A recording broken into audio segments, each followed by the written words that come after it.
గడిచిన సంవత్సరం ఏప్రిల్ నెల ఆ ప్రాంతంలో మన తాతగారిని, కేశవ తాతని హాస్పిటల్‌కి తీసుకెళ్ళాం. హార్ట్‌కి సంబంధించి కొంచెం ప్రాబ్లమ్ ఉందంటే హాస్పిటల్‌కి తీసుకెళ్ళాం. విజయవాడలో ఒక హాస్పిటల్‌లో ఒక వారం రోజుల పాటు ఉన్నాం. ఆ హాస్పిటల్‌లో ఉన్నప్పుడు ఆయనకి స్టంట్ వేయాలి, లేకపోతే ఓపెన్ హార్ట్ సర్జరీ చేయాలి అని అన్నారు. సరే డాక్టర్ గారితో మాట్లాడుతున్నాం ఒక 3, 4 రోజులు. నేను కూడా అక్కడే ఉన్నాను. మాట్లాడుతున్నప్పుడు ఆ డాక్టర్ గారు మాట్లాడుతున్నప్పుడు చివరిగా, "సార్ మరి ఏంటి పరిస్థితి ఈ విధంగా ఉంది" అనంటే, ఆయన ఒక మాట అన్నాడు, "పేషెంట్ పరిస్థితి చాలా క్రిటికల్‌గా ఉందండి. మరి ఏ టైమైనా ఆయన చచ్చిపోవచ్చు" అన్నాడు. ఆయనతో ఏ రోజు మాట్లాడినా, ఆయనతో ఎప్పుడు మాట్లాడినా, ఎన్ని సార్లు మాట్లాడినా, చావు అనే పదం చాలా క్యాజువల్‌గా మాట్లాడేస్తున్నాడు. "సరే సార్ మేము ఒక వారం రోజులు ఆగి వస్తాము." ఆయనతో ఓపెన్‌గానే చెప్పాము. సెకండ్ ఒపీనియన్ తీసుకుంటాము. మీ ఇష్టం సార్ మీరెప్పుడైనా ఎళ్లి రావచ్చు. మరి పేషెంట్ బతికుండాలి గదా! అన్నాడు. వెంటనే మాకు అసౌకర్యంగాను, కొంచెం భయంగాను అనిపిచ్చింది. చావు అనే మాట మనకి చాలా అభ్యంతరకరమైంది. మన నోటి నుండి ఆ మాట, "అరేయ్! ఏదన్నా మాట్లాడు, అలాంటి మాటలు మాట్లాడొద్దని" మనం అంటాం. కానీ అక్కడున్న హాస్పిటల్‌లో డాక్టర్ గారికి అయ్యేమీ పట్టింపు లేదు గదా! వాళ్ళకి చాలా క్యాజువల్ అయిపోయింది ఆ మాట. చావు ఏ టైంలో పోతాడో, వెళ్తే మళ్ళీ తిరిగి రాడేమో నమ్మకం లేదండి. స్టంట్ ఏసినా నమ్మకం లేదు. సార్ సర్జరీ చేస్తే మరి ఏమో చెప్పలేమండి. చేస్తున్నప్పుడు పోవచ్చు. ఇలాగే మాట్లాడాడు. వాళ్ళకేంటంటే మరణం, చావు అనే మాట అంత పెద్ద మాటేం కాదు. ఎందుకంటే దానికి అలవాటు పడిపోయారాళ్ళు. హాస్పిటల్స్‌లో కూడా చాలా మంది ట్రీట్మెంట్ చేస్తున్నప్పుడు నవ్వుకుంటా, కబుర్లాడుకుంటా ట్రీట్మెంట్ చేస్తారు. ఎందుకంటే వాళ్ళకి అలవాటయిపోయింది. ఏడుపులు అయన్నీ అలవాటయిపోయినాయి. మార్చురీ దగ్గర ఉండేవాడికి చావు అలవాటు. కాటి కాపరి కాటి కాపరికి శవాలు అలవాటు.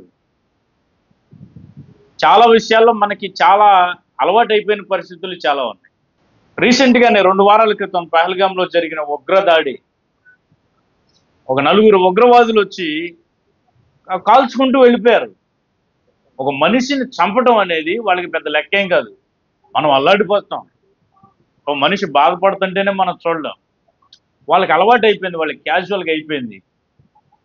ఒక వ్యక్తి తల మీద గన్ పెట్టి షూట్ చేయటం. తలండి సిద్ధమైపోద్ది. అంటే నాశనం అయిపోద్ది. ఆ బుల్లెట్‌లకి. వాళ్ళ దగ్గర ఉన్న గన్స్ అలాంటివి. కానీ వాళ్ళకి అదంతా క్యాజువల్ అయిపోయింది. డాక్టర్ గారికి ఏ విధంగా చావు అనే మాట అలవాటు. చూడండి, మనకు కూడా నేను ఒక విషయాన్ని గమనించాను. ఏంటంటే, మనకు కూడా ఈ వాక్యం అనేది అలవాటుగా మారిపోయి, నేను గమనించిన మాట ఏంటంటే, మన వాక్యం తాలూకు సెన్సిటివిటీని మనం కోల్పోతున్నాం. Slowly we are losing our sensitivity. దానికున్న మృదుతత్వాన్ని మనం కోల్పోతున్నాం. దేవుడు వాక్యం మాట్లాడేటప్పుడు, దేవుడు వాక్యం ద్వారా మనతో మాట్లాడేటప్పుడు, మనం నిదానంగా ఎప్పటి నుండే కాదు, చాలా నాకు అనిపించిన మాట ఇది. చాలా సార్లు మనము వాక్యం తాలూకు మృదుతత్వాన్ని మనం కోల్పోతున్నాం.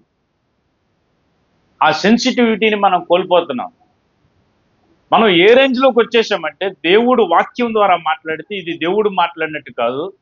నా కుమారుడా, నా కుమార్తె అని మాట్లాడితేనే దేవుడు మాట్లాడినట్టు. లేకపోతే ప్రవచన ద్వారా దేవుడు మాట్లాడితేనే దేవుడు మాట్లాడినట్టు. కలలొస్తేనే దేవుడు మాట్లాడినట్టు. ప్రవచనాలొస్తేనే దేవుడు మాట్లాడినట్టు. కానీ దేవుని వాక్యాన్ని మనం చదువుతున్నప్పుడు, వింటున్నప్పుడు మనం ఏమి కోల్పోతున్నామంటే, ఇది దేవుని వాక్యం, ఇది నాతో మాట్లాడుతుంది అనే విషయాన్ని మనం కోల్పోతున్నాం. వాక్యానికి మనం ఎప్పుడూ కూడా ఒక చిన్న మాట దేవుడు మాట్లాడినా మన హృదయము అమితంగా స్పందించగలిగాలి. నేను ఒక భక్తుని సాక్ష్యం ఈ విధంగా విన్నాను. నేను చదువుకునే రోజుల్లో, నేను బెంగుళూరులో చదువుకునేటప్పుడు, కాలేజీలో చదువుకునేటప్పుడు ఈ సాక్ష్యం నేను విన్నాను. ఏంటంటే, ఆయన బైబిల్ కాలేజీలో జాయిన్ అయినప్పుడు, ఆయన చదువుకునేటప్పుడు, ఆయన ఒకసారి భోజనానికి లైన్‌లో నుంచున్నాడు. స్టూడెంట్స్ అందరూ వెళ్తున్నారు భోజనానికి. ప్లేట్ తీసుకుని ప్లేట్తో ఆ భోజనం పెట్టించుకుంటున్నారు. అయితే పైన ఒక ప్లేట్ ఉందంట. ఆ ప్లేటు కొంచెం విరిగిపోయి ఉంది. ఆ మాత్రం విరిగిపోయేం లేదు. దా పగిలిపోయేం లేదు. పైన నెర్లిచ్చుంది. అది చూడడానికి అంతగా బాగోలేదు. ఆ ప్లేట్ పైనుంది. అయితే అందరూ కూడా దాని కిందున్న ప్లేటు తీసుకుంటున్నారు. మనం వాగ్దానం కార్డులు తీసుకునేటప్పుడు చిలక జోస్యంలాగా తీస్తాం కదా బయటికి కింద నుండి. ఆ! అలా తీస్తున్నారనమాట. అలా తీసుకుంటూ వెళ్తున్నారు. దూరం నుంచి ఈయన గమనిస్తున్నాడనమాట. ఈయన కూడా లైన్‌లోనే ఉన్నాడు. ఎవరు కూడా ఆ ప్లేట్‌ని తీసుకోవట్లేదు. అయితే ఈయన వంతొచ్చినప్పుడు ఈయన ఆ ప్లేట్ తీసుకొని దానిలో అన్నం పెట్టుకొని దూరంగా వెళ్ళి బాగా కన్నీళ్లతో ఏడుస్తూ అన్నం తింటున్నాడంట. ఒక టీచర్ గారు ఈ విధంగానే ఆయన్ని గమనించి ఆయన దగ్గరికి వెళ్ళి, "ఏంటయ్యా నువ్వు ఈ ప్లేట్‌నే తీసుకొని దానిలో అన్నం పెట్టుకొని ఏడుస్తున్నావు, భోజనం పెట్టుకొని ఏడుస్తున్నావు" అనంటే ఆయన అన్నాడంట, "ఈ ప్లేట్ చూడంగానే అండి నా జీవితం నాకు గుర్తొచ్చింది. ఎవ్వరికీ పనికిరాని నా జీవితము. ఏమీ ఉపయోగం లేని నా జీవితం.